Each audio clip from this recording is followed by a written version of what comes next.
Hi guys, in this lecture you will be learning the different attributes of the input fields. So here you see that in the Facebook page, here I'm gonna load the Facebook page. Here in this page you can see that this is a text, this is a placeholder, and there are many attributes are applied on these fields. So now I'm gonna teach you these attributes. So here I'm gonna edit this and create a simple text field, and I'm gonna give it the name is test, and then the value is Peter. So now let's load it, and here you see that we can edit this name, we can put another name, so this is editable. If we don't want to allow anybody to edit this field, so what we need to do here, we just need to write the read only attribute. So this field is become read only, we cannot edit this field. Here you can see that we cannot edit this field, this is a previous page, so we cannot edit this field. And you can also disable this field. Here I'm going to give it the disable attribute. Here you can see that this field is disabled, so it have the changed color.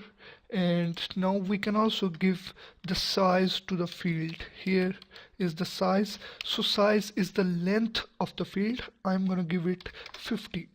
So now its length is increased, so here you can see that. And you can also give the maximum length. So what is the maximum length? The maximum length is just the number of characters you can input in the field. Here I'm gonna write the 5, so you can input the only 5 characters in the field. I'm gonna remove it and put the characters. Here you can see that I am typing, but the characters are not typed into this field.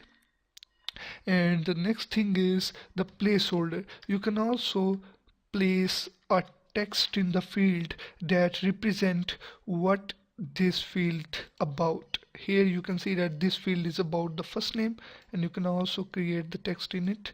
Here I'm going to remove this value and place a placeholder, then equal, and in between these double quotes you can write any text. I'm gonna write this field is for the first name. So now let's check it. Here you can see that this field have the first name text. So when we write any text, so the previous text is removed. So this is the way we can use it. And the other thing is the accept charset. So what is the accept charset? Here I'm gonna write the form tag, then we can understand it clearly. Here is the form tag. So here I'm gonna write the method is post. All the letters are capital in the method value. And now here we can give the attribute accept charset. The accept charset accept a specific character set values. Here I'm going to write UTF-8. So now you can input all the characters. So now this form accept only those values that belong to this character set, that is UTF. So now another thing, that is the no validate attribute. Here if we apply the no validate attribute, then the values will not be validate when we submit the form. And the next thing is the autocomplete attribute. So what is the autocomplete attribute? Here I'm gonna write the autocomplete attribute. It automatically fill the field with the previous values like this. Here I have put the name Asad in this field, so it shows the previous value. Here if I put the random values, then it shows these values here. Here you can see that these are the two values which I have put in this field. So I'm gonna create these autofillings. So what we need to do here, I'm gonna write input type is equal to submit. Now let's check it. Here I'm gonna put some random text. Here is the random text. So here you can see that this is the autocomplete. This autocomplete attribute show the previous value we have put in that field. So now the next thing is the require attribute. Here I'm gonna put the require attribute and I'm not gonna reload the page. Here I want to show you something. Here if I submit the empty field, so it is submitted, but here you can see that in this form when I try to submit the empty field, so it shows the notification fill the fields. So here I have write a attribute required, so I cannot submit the empty fields. Here I reload the page. So here we need to remove the no validate function because require attribute validate this field. Here you see that when we submit this empty field, so it shows a notification. So in this way you can use this attribute. And the next thing is the encryption type. So what is the ink type? Ink type is the encryption type and it have the three values. First value is the text plain. This is the plain. So now when we give this value and when we fill the fields and click on the submit, so all the spaces are converted into the plus symbols and the characters are not encoded, and all the characters are stored into the destination or into the databases. And if we give it the value multiple, and here is the form data. So now when we give this value, so the characters are not encoded, the characters are not converted into the special characters or anything else. It is just used for the heavy files when we submit the picture, so this value break the picture into the small pieces. And the third value is the application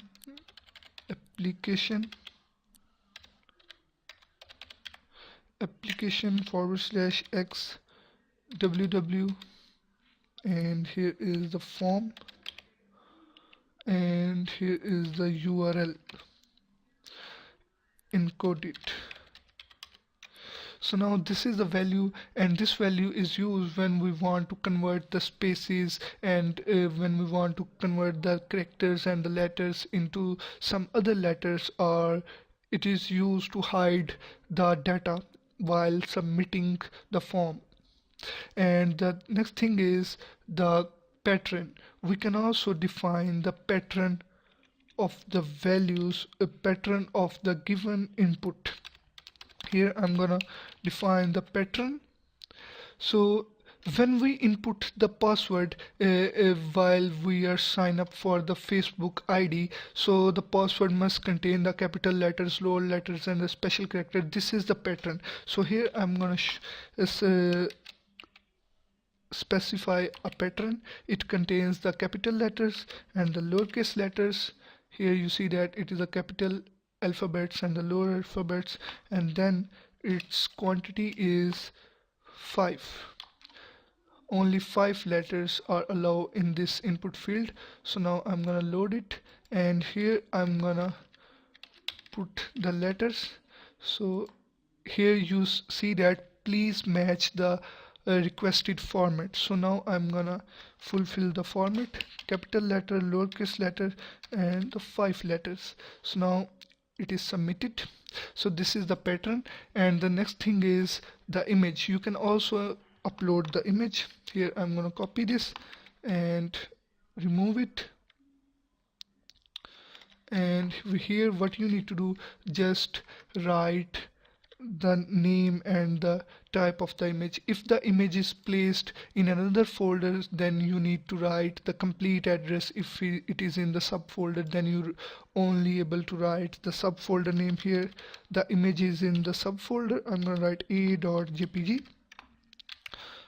Here is the images in the subfolder, and now let's reload it. And here we need to specify the width and the height of the image. Here I'm gonna write 200 pixels, and then the height is the 100 pixel. So now let's execute it. Here we need to change the type of the image. Here this is the source, and here we need to write the type of the image. Here I'm gonna write the image, and then here is a little error, so write the type of the image and then source or the address of the image, and now reload it, and here is the image. So then the next thing is how we can upload the file. Here now I'm going to show you how we can upload the file. Here remove this width, and here is, and now remove it, and now here I'm going to write the type is the file. We have to upload the file. So now we can upload the file on this page. Continue, and here you can choose any file. Here I'm going to choose this file. You can upload it Avast UI XZ, and you can also upload the multiple files by writing the attribute multiple, so you can select more than one files. Here you can select more than one files. Here you can see that here is more than one files. I'm gonna refresh it, and now you can select. Here I'm gonna go into my directory, and these are the two files, so the two files are uploaded.